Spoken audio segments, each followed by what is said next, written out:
Welcome to the Parenting on the Spectrum show with board-certified behavior analyst and infant-toddler development specialist, Theresa Alexander Inman. Parenting on the Spectrum dives into real stories, challenges, and triumphs, offering invaluable insights and support for families on your unique journey. Let's get into the episode. Welcome. I am so thrilled to have as my guest today, Mr. Bryan Post. He is a child behavior expert and author of the book From Fear to Love. So we're just going to get right into it. Welcome, Bryan. Thank you, Theresa. Glad to be here. Thank you so much for taking the time to join us. Absolutely. All right. So From Fear to Love. Tell us about it. Well, there's a lot to tell about that. I mean, you want me to talk about the book? You want me to talk about the philosophy, the spirituality, the neurophysiology? What do you want me to talk about? The DNA? You're just versed in all things. So actually, if you want to start by basically, how did this come about for you? Because with some people, it's, experience or work or whatever it is. So if you can just share that with us, your back superhero story. Absolutely. And please interrupt me at any point because I will just go on and on and on. But I was conceived to a woman out of wedlock. She was married, but her husband was in the military and he was in another country, and they had 3 children together. And she, for some reason, some chain of events occurred. She did not think he was coming back. And so then she ended up meeting my biological father, and they fell in love, and she ended up getting pregnant. But my biological father went across town and got her cousin. It was her cousin, a friend. It's kind of nebulous, but one of those, he got someone pregnant right after he got her pregnant. It broke her heart. So she knew that, but wasn't sure what she was going to do. And so she called her husband and she said, "Oh, that's right. This was in 1970s in Muskogee, Oklahoma." So I always say when Merle Haggard wrote a song back in the 60s called "Okie from Muskogee," and I always tell people he was talking about me. And I don't think that they're thinking Merle Haggard and dreadlocks. But anyway, she realized that she didn't want to be a single mom in Muskogee, Oklahoma with 4 children. So she called her husband, told him that she was pregnant. He said, "You have to have an abortion." She said, "Okay." Now remember, she's in Germany. And so she carried me 7 months. Well, she carried me full term. At 7 months, she knew she wasn't going to be able to keep me. So she knew then she was going to have to place me for adoption. When I looked her up 37 years later, only 2 people knew that I existed. And that was her, my mother, Wilma, and her oldest sister, my Aunt Gloria, who has since passed away. And she said, I called her. She said, "Who is this? How'd you get my number?" And I told her, and I said, I don't need anything. I'm successful. I just want to know a little bit about who I am. And she said, "Well, let me call you back." And so we hung up. And she said, "I'll call you back tomorrow." I said, "Okay." So we hung up, and 30 minutes later, she called me back. She said, "Baby, you're right. I'm your mom. I've prayed for you every single night. I had to tell my husband." She was still married to the same man. And so several weeks later, when I went to meet her in person for the first time, he was the first person out of the door. He gave me a big hug. He said, "I'm so sorry. I couldn't carry another man's burden." And I said, "There's nothing to apologize about. It's okay. My life is exactly the way it was supposed to be."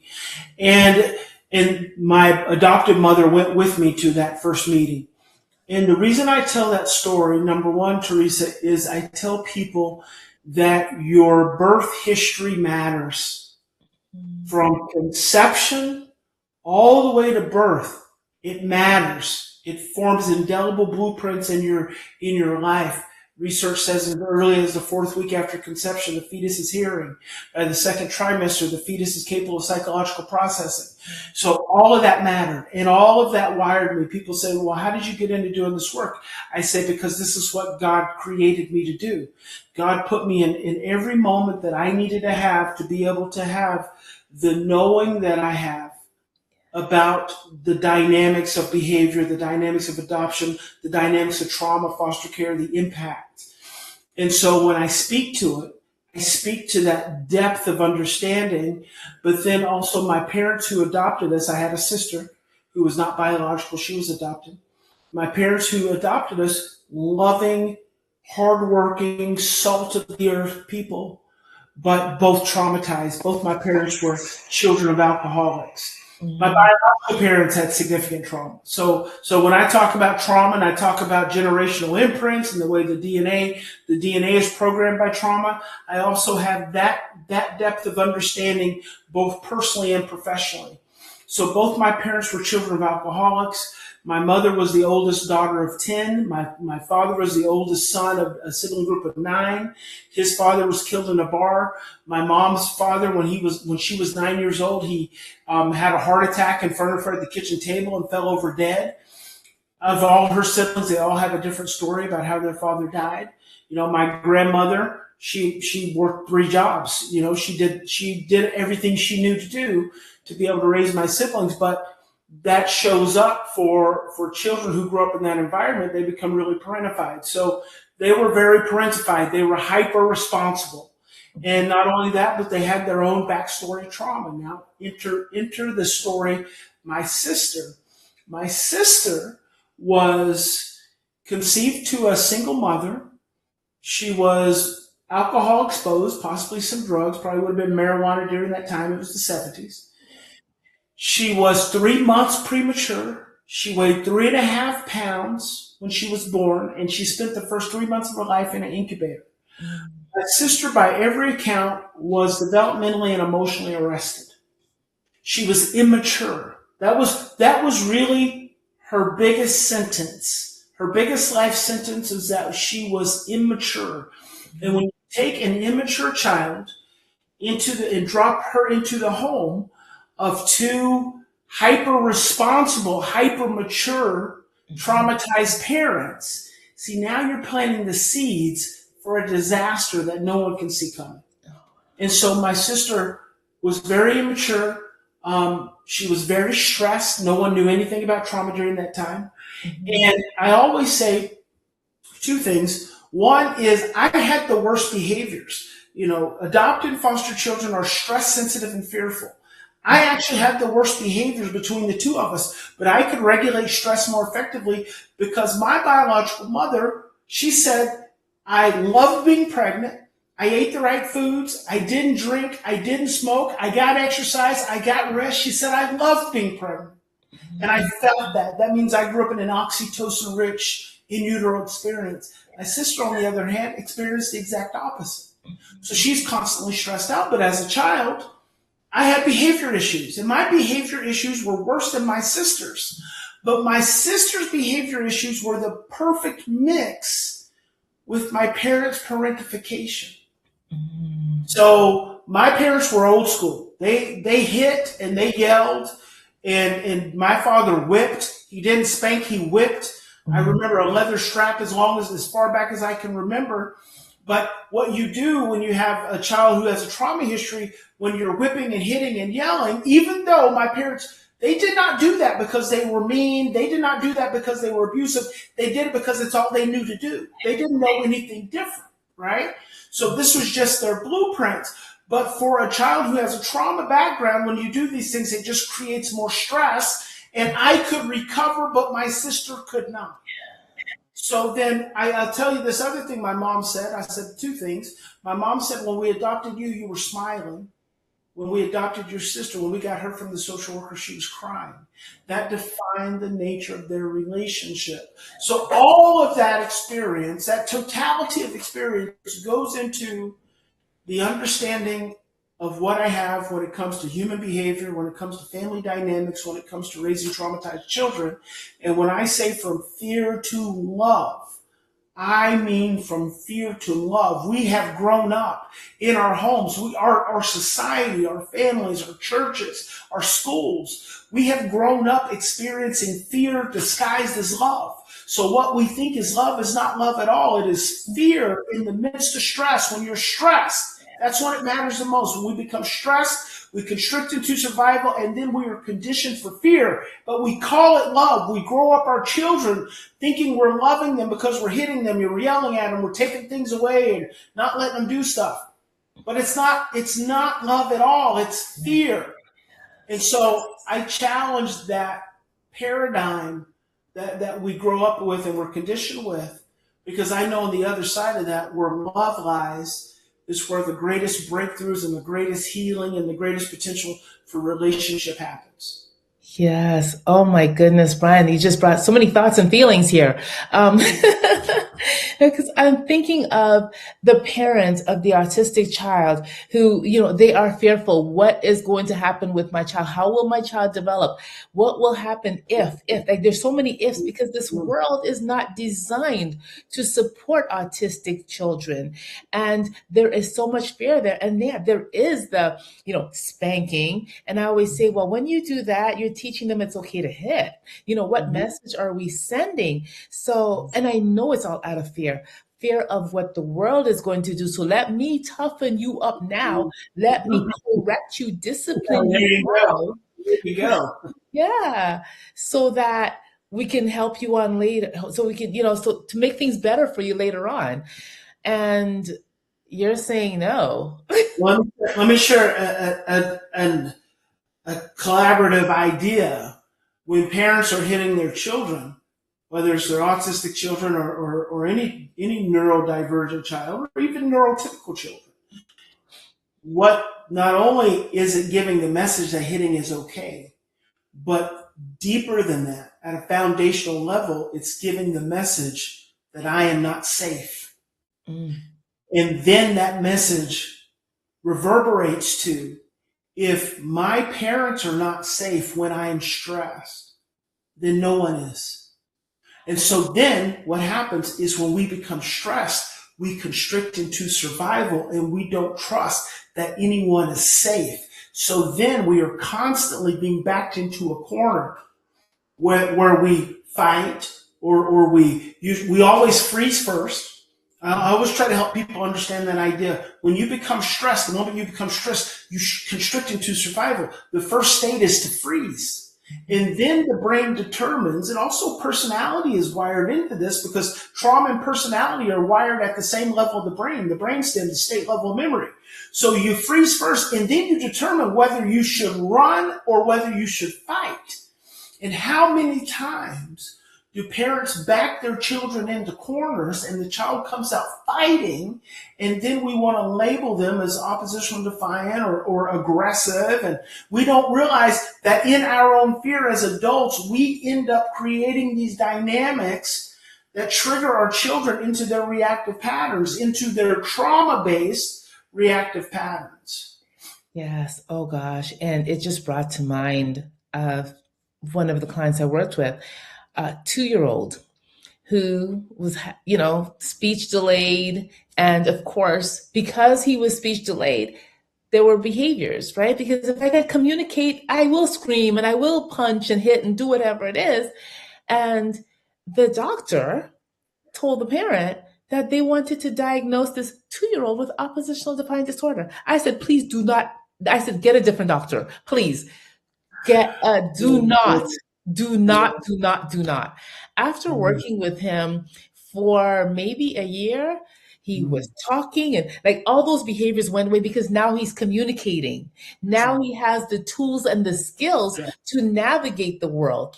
But so often, and I hate to say, especially when when they're looking at brown people, they're very quick to throw that diagnose and medicate. It's a prevalent.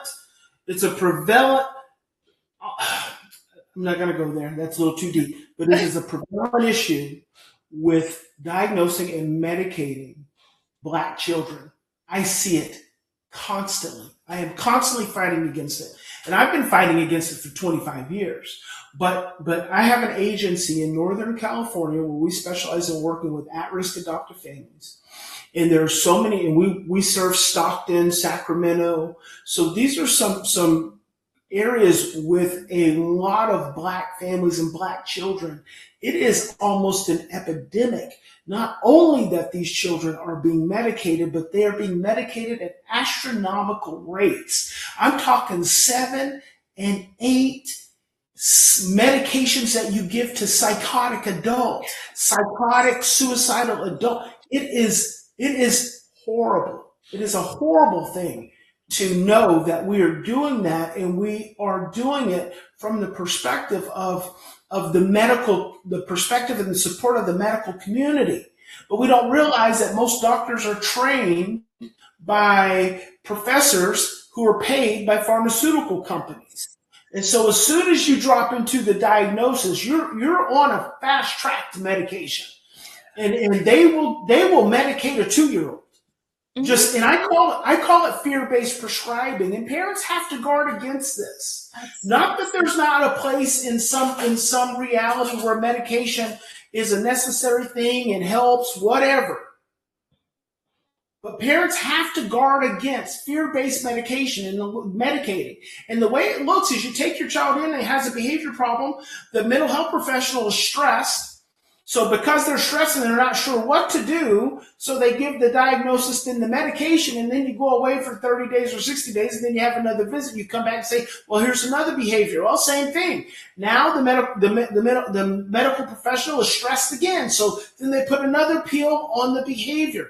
And before you know it, so that's why I call it fear-based prescribing, because we're not tuned in as a professional to our own reactions and our own fear and our own overwhelm, and we want to help.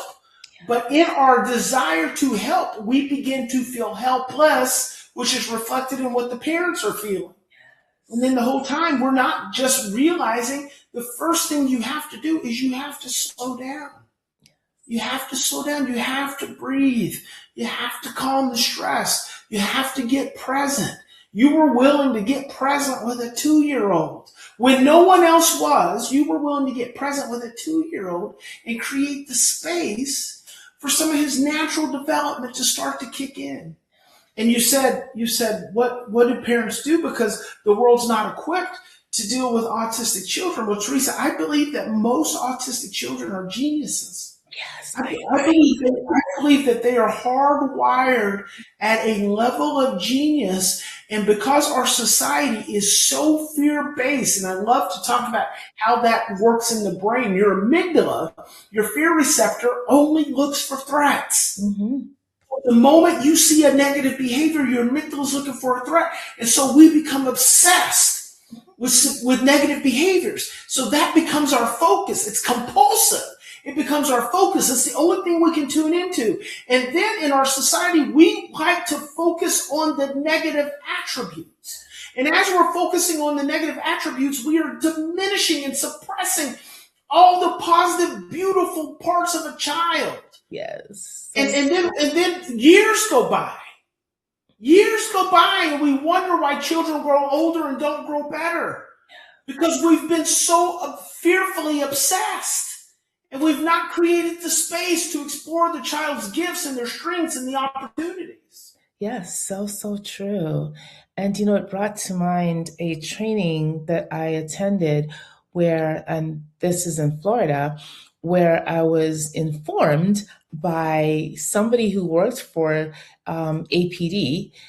They stated that in Florida, more autistic children were diagnosed with psychotic, like under six, were diagnosed with psychotic medication than anywhere else. And I thought, oh my goodness, it's like, so you're giving these children, their brains are developing, and then we're throwing these chemicals in, and we expect what?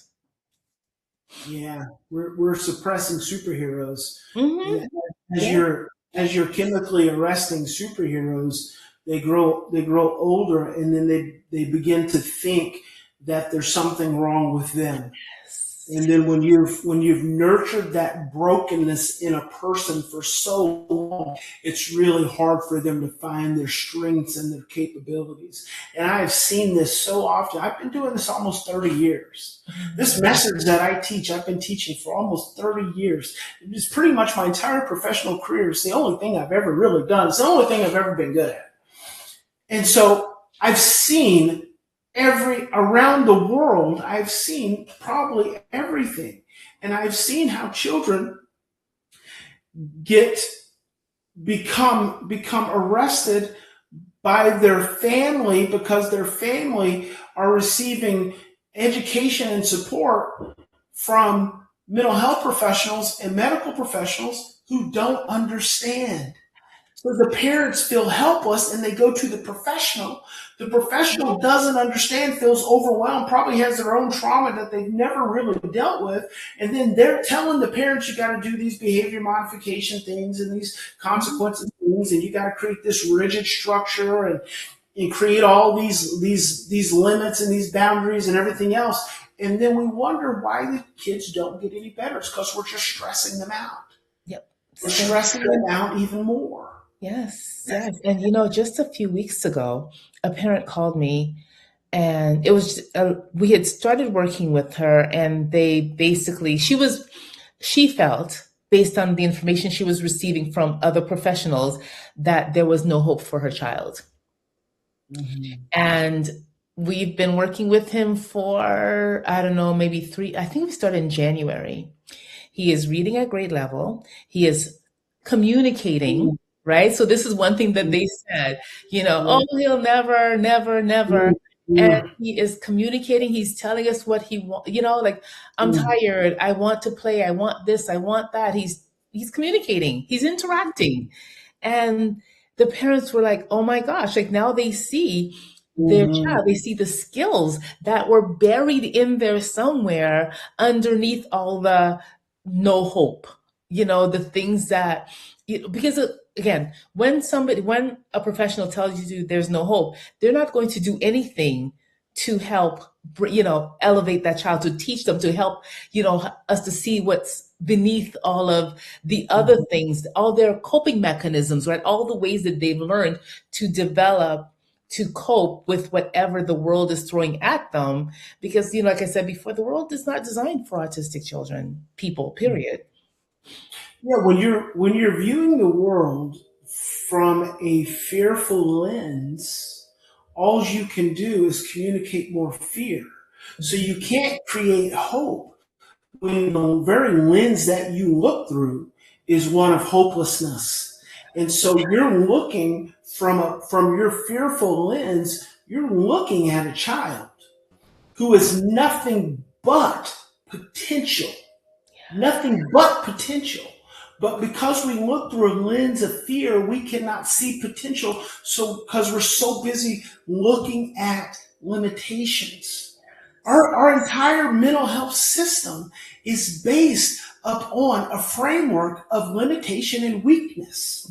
It's based upon a framework of scapegoating. It's based upon a framework of saying, when you get into the chemical side, you're saying there's something broken in the brain, and that's why you need all these medications to fix whatever's broken in the brain, and none of it has ever been proven to be effective. And let me tell you something. There's one hormone that has been researched and been proven effective with autistic children, and you almost never hear about it. And that's oxytocin. Oxytocin has been proven to be effective with autistic children, and you never hear parents of autistic children being told you got to get some oxytocin for your child, because number one, it's a naturally produced chemical in the brain. But when you've experienced stress, when you've experienced trauma, it gets suppressed. And now you're sensitive to all the stress around you, which is oftentimes at the base of the autistic personality, being prone towards hypoarousal, shutting down, trying to navigate the world in the most safe way possible, and then having a diminished ability to release oxytocin in your own brain, but then having all these stressed out adults around you. So when you sit with the 2-year-old and you're present and you teach the parents how to be present, then what you're actually doing is you're triggering oxytocin in their brain. The only way they are able to learn to calm down learn to communicate, learn to be able to be present is because oxytocin is getting trained in their brain. It is the only way. There's nothing else that's happening that's not at the foundation and a direct experience and byproduct of oxytocin. And the only way we get that is if someone models it for us, because it is a learned response in the brain. Absolutely. Wow. I'm glad we're ending on this positive note because our time is winding down. Bryan, how can people get a hold of you? Really just bryanpost.com. You can go to bryanpost.com and you can pretty much access everything that I am right there. And you can follow me on Instagram at Bryan Post Official. Awesome. Awesome. So yeah, thank you so much. I was looking at the times, like I really want to keep going. However, you know what though, but if you want to share maybe just a final thought that you want to leave parents with, something that can encourage them, something that will just help them keep going. I would love to. I'd love to. And it's very simple, but I always say that everything I share is very simple, but it's not easy. It's not easy. But here's what I want parents to understand is that any given moment, and especially the ones with your children, especially the stressful ones, we all have two choices. We can continue to react from our same blueprints of stress and fear and overwhelm. We can do that. That's a choice. Or we can stop. And I want to ask the parent to stop, take 3 to 10 deep breaths, and you say to yourself, I'm going to be okay, and we're going to be okay. And when you take that 3 to 10 deep breaths, what you are doing is you're moving from fear and you are choosing love. And I hope you know that you can choose love and everything's going to be okay. Thank you, Bryan.